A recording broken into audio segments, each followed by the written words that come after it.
According to the New York Times, workers at a factory in Shenzhen, China, owned by Foxconn, a company that manufactures iPhones, iPads, and other devices for Apple, regularly work 16-hour, 7-day work weeks.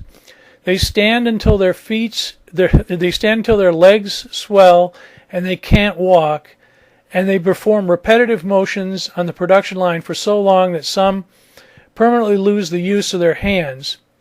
To cut costs, managers make workers use cheap chemicals that cause neurobiological damage. There has been a rash of suicides at the Foxconn plant, and 300 workers recently threatened to jump off a roof over a safety and pay dispute.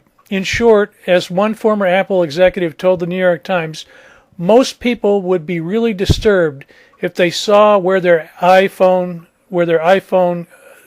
comes from. Mark Shields, a self-described member of the Cult of Mac, started a petition on change.org. The bottom line, Apple executives admit, is that they're not being forced to change.